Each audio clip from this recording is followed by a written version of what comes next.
Bien, es día viernes 30 de julio de 2021 y estamos de nuevo, como cada viernes, con una nueva semana de convención constitucional. Estamos con nuestra constituyente, Marcela Cubillos, y con nuestro constitucionalista, Germán Concha. Muchas gracias por acompañarnos de nuevo en este día viernes. Y voy a ir derecho a una primera pregunta. Quiero partir esta semana por Germán Concha, porque ayer nos sorprendimos varios al ver el ingreso de dos personajes bien curiosos ahí al lugar de reuniones, ¿no? A Pikachu y a un dinosaurio. Del dinosaurio, la verdad, no manejo el nombre con precisión, pero es un dinosaurio inflable.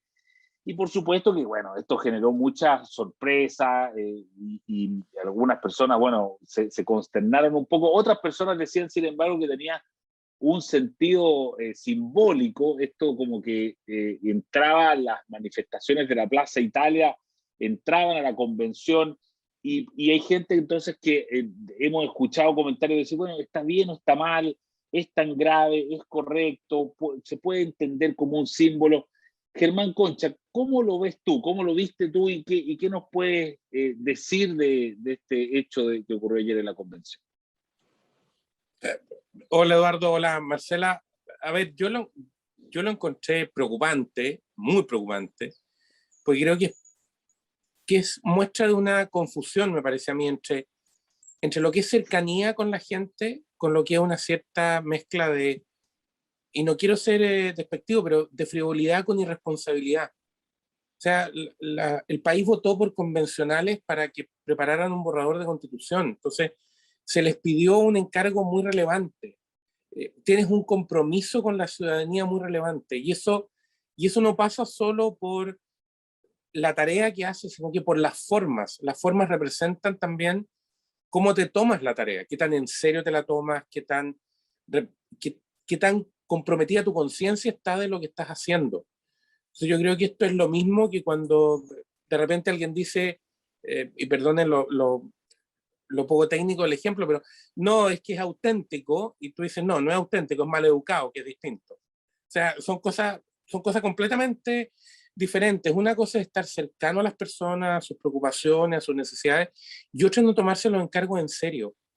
O sea, está bien, nadie pide que los convencionales sean tontos graves, como decíamos antes, digamos.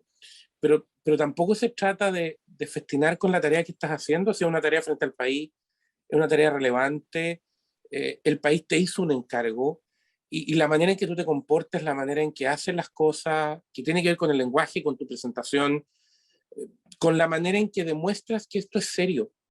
Si esto no Eso es... te iba a decir, eso te iba a decir que una vez tú nos hablaste del tema de la presentación personal y que tenía que ver en el fondo cómo tú asumías con qué solemnidad, ¿no? Asumías la tarea solemne que se te había dado. Lo que sí fue más solemne fue la elección esta semana de los 7 vicepresidentes, de estas vicepresidencias que van a acompañar a la presidenta Elisa Loncón y al vicepresidente Jaime Baza, que sí estaban en la ley. Estos otros 7 no estaban en la reforma constitucional que creó este itinerario constitucional, y sin embargo se eligen. Hemos visto también en el podcast de ayer, yo leí la lista, conté un poco a las personas que están. De hecho, hay un miembro de la UDI, un miembro del pacto Vamos por Chile, Rodrigo Álvarez. Marcela, ¿cómo ves tú, cómo se vivió, finalmente terminó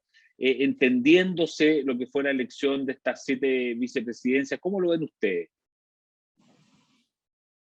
Está sin el primero, micrófono. primero nosotros votamos hace ya varias semanas. Esta fue una de las primeras votaciones, esa votación completamente desordenada que hubo a mano alzada, en que se tuvo que repetir. Votamos en contra, porque nosotros siempre defendimos que más que vicepresidencia, que por lo demás crear vicepresidencia, como tú bien dices, la Constitución está establecido que era un presidente y un vicepresidente. Nosotros fuimos partidarios de seguir una fórmula que planteó en su minuto Esquella en esos primeros días, que era de comités más bien, que ayudaran a la administración de la convención y que cooperaran con la mesa.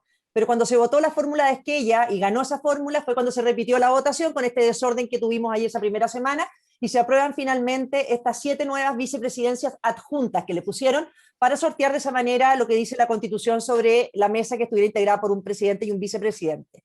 Ahora, después que se crearon estas 5 vicepresidencias, más 2 que son para escaños reservados, la discusión giró esta semana en torno a 2 fórmulas para designarlas o elegirlas.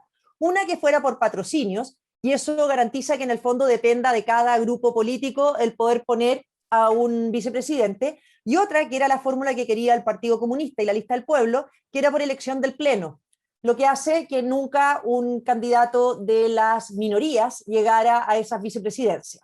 Y esa discusión se dio un debate, y finalmente primó la fórmula que estaba impulsando la mesa, apoyada, bueno, por supuesto, por independientes no neutrales, por nosotros y todo, que fuera con esta lógica de patrocinios. Se fijaron 21 patrocinios para postular para inscribir en el fondo a cada vicepresidente. Nosotros no tuvimos ningún problema en inscribir a Rodrigo Álvarez, el grupo más bien de quienes fueron en cupo UDI, porque son UDI, o otros porque soy como yo que no milito, pero que fuimos en cupo de ahí, u otros que fueron en cupos de Renovación o de Bópoli, pero que hoy día se sienten más cercanos también a ese grupo. 21 personas patrocinamos una dupla de Rodrigo Álvarez con Bárbara Rebolleo, que fue en cupo de Bópoli, porque tenían que ir con una dupla paritaria. Entonces teníamos los votos o la inscripción suficiente en el Fondo Chile Vamos para poner un vicepresidente, y creo que la noticia positiva es que sí lo pusimos. Esta elección dejó en evidencia el problema que tiene el Partido Comunista, ¿no es cierto?, con el Frente Amplio, porque la verdad que el único partido que quedó sin representación fue el Partido Comunista, que no logró elegir a quien era su candidata, Bárbara Sepúlveda, y ellos le imputan al Frente Amplio no haberlos apoyado. Ahora, lo último, aclarar que junto con aprobarse un sistema que garantiza a las minorías ser parte de la coordinación de la mesa, se aprobó una norma que lo deja todo en entredicho, porque junto con aprobarse este sistema, se aprobó que pueden ser revocados un vicepresidente, o sea, no la mesa entera, por mayoría del Pleno, a petición de 1/3 de los convencionales. Y eso se aprobó. O sea, es decir, cualquiera de los vicepresidentes que hoy día logró llegar con inscripción de patrocinio de los grupos que no tienen mayoría, el día de mañana en el Pleno, 1/3 de los convencionales puede pedir que se saque a ese vicepresidente, y por mayoría del Pleno. Por lo tanto, muy fácil de revocar. Y es bien absurdo, porque la lógica de las revocaciones son de revocaciones a la mesa, no a un vicepresidente a dedo y por simple mayoría. Y dime una cosa, Marcela, en ese caso, si llegase a ocurrir una cuestión como esa, ¿asumiría el que está en su dupla o no? No, la dupla era solo para garantizar la paridad. La dupla estaba hecha, tenían que ser duplas paritarias para el caso en que el sexo masculino hubiera estado sobre representado, le tuviera que dejar su espacio a la mujer compañera de lista. Todo funciona por identidades al interior de la convención, hasta un extremo gigantesco. Tuvimos hace pocos días una discusión en la Comisión de Reglamento que para los coordinadores de las subcomisiones de la Comisión de Reglamento tenían que haber escaños reservados. O sea, todo esto está funcionando con una lógica de identidades al nivel del extremo. No se aprobó, en tu pregunta, Eduardo, la fórmula que ellos proponían, que era que tenía que elegirse por mayoría al reemplazante. Al no aprobarse la fórmula, uno asume que ese reemplazante debiera elegirse de la misma manera que el otro, por patrocinios. Pero eso conduce a que tú al final obligues a un sector político minoritario a terminar patrocinando solo al que el Pleno o la mayoría del Pleno le guste o esté dispuesto a aceptar, ¿ah? Porque si no lo van a estar revocando permanentemente. Aquí se dieron cosas curiosas, porque quedó metido también la vicepresidencia de Baza. En estricto rigor también puede ser revocable. Él votó en contra de esa norma, y se aprobó otra norma que fue también curiosa la votación, porque se aprobó que la directiva, ahora todo esto son normas muy transitorias porque no hay reglamento, o sea, el reglamento puede hacer de nuevo todo esto, puede no haber vicepresidencia, puede cambiar todo esto, el reglamento que estamos haciendo, pero se aprobó que también las directivas fueran rotativas, y en esa votación votó en contra la presidenta y a favor el vicepresidente, entonces fue como divertido ver la votación ahí en la pantalla. Claro, es como el chiste del comisario soviético, es que yo también tengo una gallina, digamos. Entonces, claro, cuando te tocan lo tuyo, ya es más complejo. Respecto de eso mismo, Germán, te quería preguntar, toda esta enorme burocracia, ¿no?, que se está haciendo, porque estamos viendo la comisión, la subcomisión, la sub de la sub de la sub, pareciera ser que vuelve todo un poco engorroso, y de hecho ya el vicepresidente Jaime Baza dijo que él calcula que probablemente en septiembre podría empezar ya a trabajarse físicamente en lo que sería la elaboración de la nueva Constitución. ¿Cómo estás viendo tú el tema de los plazos, el tema del procedimiento y todo este tema reglamentario? O sea, a mí me parece que el primer comentario que uno tendría que hacer es que hay muchos convencionales que se están enfrentando al muro de la realidad, como se decía antes, que tenían como la sensación de que esto era igual que marchar, que la calle, que esto fluía y se resolvía solo en el fondo. Y ahora descubrieron que una serie de cosas que habían criticado como parte del privilegio y de una serie de instituciones extrañas que oprimían a la gente, fíjate que son parte del sistema institucional. Entonces hay que sentarse a conversar, eso toma tiempo, hay que hacer análisis, hay que discutir, tiene una serie de detalles, no es simplemente llegar y escribir, hay que ponerse de acuerdo. Ahora estas cosas del lenguaje inclusivo, de la paridad, etcétera, hacen más difíciles porque lo hacen prácticamente imposible. O sea, si tú me dices que hay que cumplir, no sé, con 14 criterios de paridad o de integración por las identidades, y hay 2 cargos, la cuadratura del círculo como fórmula matemática imposible de resolver es chiquitita, comparte lo que me están pidiendo, digamos, porque no se puede, ¿no? Entonces, yo creo que hay un tema de un choque contra la realidad, de lo que se espera de que las instituciones funcionen. Me parece que, incluso volviendo a lo de la tía Pikachu y del señor disfrazado de dinosaurio, también tiene que ver un poco con eso, como de una manifestación un poco, no sé, psiquiatra, pero como un poco de desesperación ante la realidad, digamos. Pero si esto era distinto, no es distinto. Y en el fondo has gastado mucho tiempo en discusiones que no apuntan al objetivo de la convención y ahora estás empezando a enfrentar que los plazos te empiezan a comer. Y ya la última entrevista que uno leía del vicepresidente de la convención el fin de semana pasado, si mal no recuerdo, ya está como empezando a pavimentar el camino hacia una prórroga, que es una manera de decir, mira, nos vamos a demorar. Entonces, claro, lo que pasa es que llevas un mes, con todo respeto, pero discutiendo cosas que no son pertinentes. Entonces, claro, cuando a ti te dicen esto es un poder del Estado, por ejemplo, entonces espérate, si no eres poder del Estado. Tú tienes un encargo específico, que es hacer una propuesta que no vale por sí misma, requiere de la aprobación del soberano. El soberano es la nación, que se expresa a través de elecciones o de plebiscitos. Esto no es automático, esto tiene un tiempo, hay que discutir, esto requiere oír gente. Hay una tarea que tiene que ver con la colaboración de expertos, en fin. Y yo tengo la impresión de que hay gente que recién se está dando cuenta al interior de la convención de que esto es más complejo de lo que creían, que esto no es como salir a marchar, por eso no termino siempre. Claro. Marcela, hoy día ocurrió un hecho que tiene que ver con un tema más de fondo que quería plantear también hoy día, y es que el tema de los famosos conflictos de interés, porque se estaba planteando allí que personas que tuviesen intereses en asuntos que tiene que discutir la convención no podían ni siquiera ser escuchados porque no podían estar personas con intereses. Y luego ocurre hoy día que en esta Comisión de Derechos Humanos que se creó, se está cuestionando la presencia del almirante Arancibia, diciendo que él entonces tendría interés y que él no podría estar integrándola. ¿Cómo ves tú el tema del almirante Arancibia y el tema de fondo? Primero una corrección porque lo dije al revés. La rotativa de la mesa, el que fuera rotativa fue al revés. Loncón votó a favor y Baza votó en contra, y eso es coherente con el discurso que hizo Loncón al asumir, que habló de que fuera rotativa como en los pueblos originarios. Entonces ahí se produjo una división para corregirme a mí misma lo que había dicho antes. Ahora, en la comisión, aquí hay un tema general que se aprobó que es muy irregular para todas las comisiones, en que no tiene ni un sentido con lo que es la legislación de los conflictos de interés.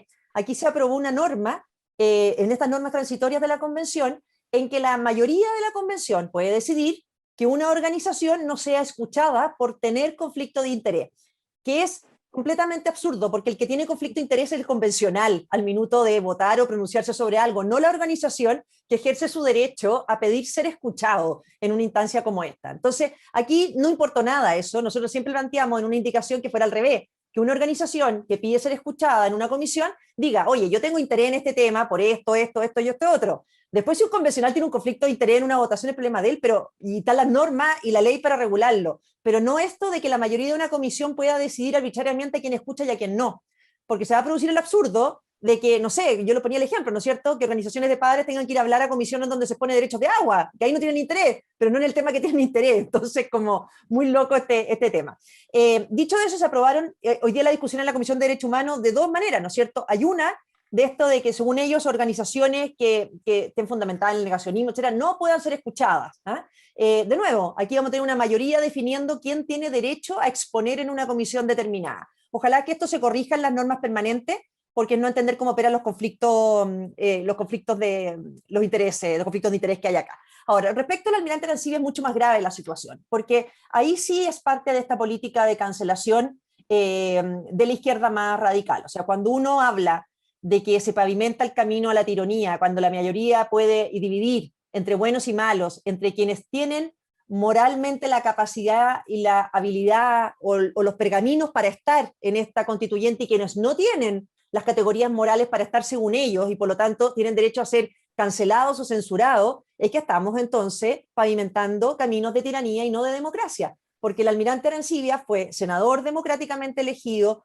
fue embajador representando a Chile en el extranjero, fue convencional hoy día que llegó por voluntad popular a ejercer el cargo en el que está, por lo tanto no puede simplemente algunos convencionales de izquierda radical, aunque sean mayoría en una comisión, vetarlo, impedirle participar en esa comisión o impedirle pronunciarse en los temas que él quiera pronunciarse. Entonces, creo que ahí es donde de nuevo siguen pavimentando un terreno de la arbitrariedad que no se condice con la igualdad ante la ley y con la democracia.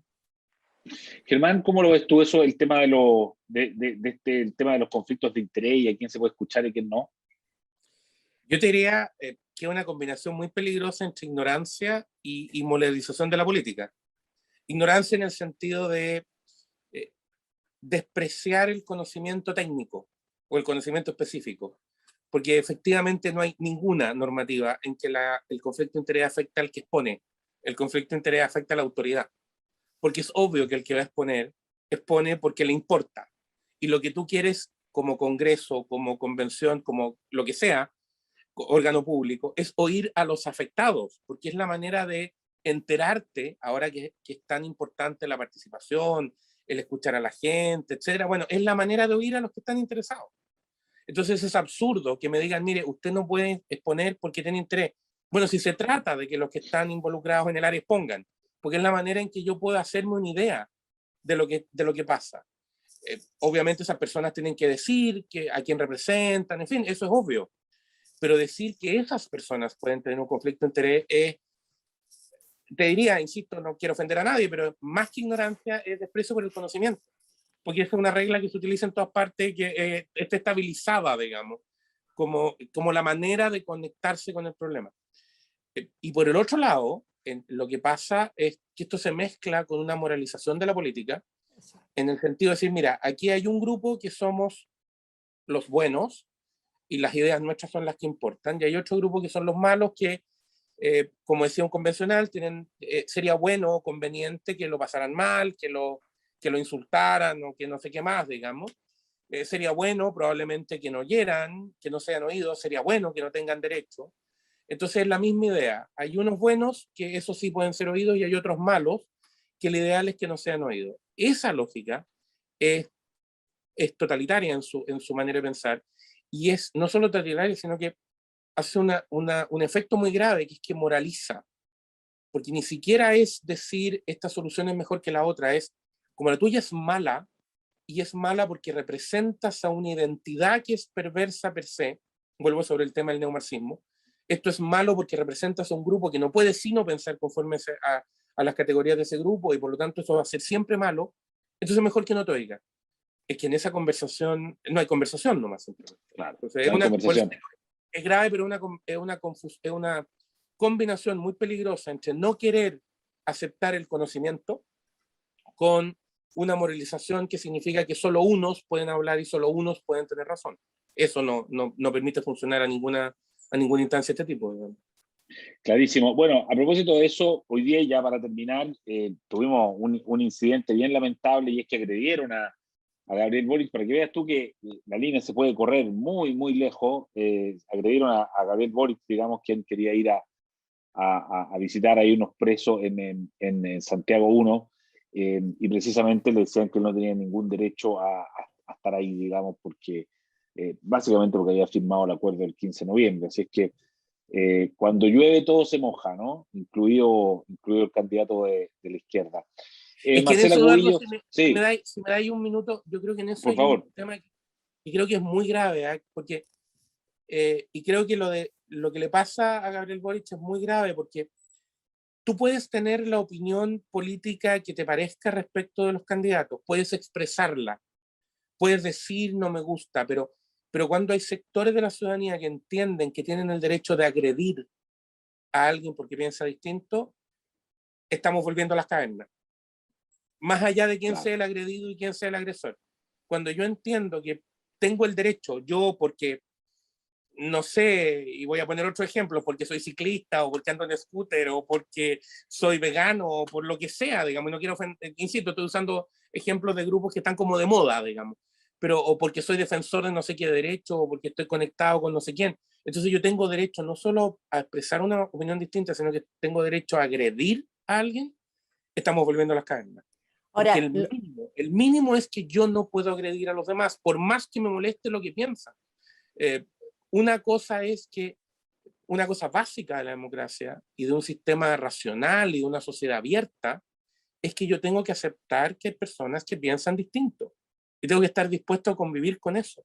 Si no puedo hacer eso, de nuevo, no he llegado a un nivel básico de madurez política. Es muy peligroso. Claro. oye, lo curioso, Marcela. sí, no, es que lo curioso es que todo el mundo condenaba la agresión a Boric, menos él. Él hizo unas declaraciones en que en el fondo ya no solo están dentro de un sector que justifican la violencia en general y por eso quieren los indultos y todo, sino que incluso la violencia a sí mismo. Hizo una declaración rarísima en Twitter, en que en el fondo él justifica un poco por la situación en que se encuentran los presos a los que él fue a ver, que se incurren en esto. Entonces ahí donde uno dice lo de Germán tiene toda la razón, pero se produjo lo loco que estaba todo el mundo en redes sociales condenando la agresión a él, menos él condenando la violencia sobre sí mismo. Muy complicado. Marcela Cubillos y Germán Concha, de nuevo, un viernes con nosotros. Muchísimas gracias en este podcast constituyente y de todas maneras nos encontramos la próxima semana. Así que muchas gracias de nuevo y hasta pronto. Gracias. Un gusto, que estén bien. Haz que estos contenidos lleguen más lejos haciéndote miembro de la Red Libero.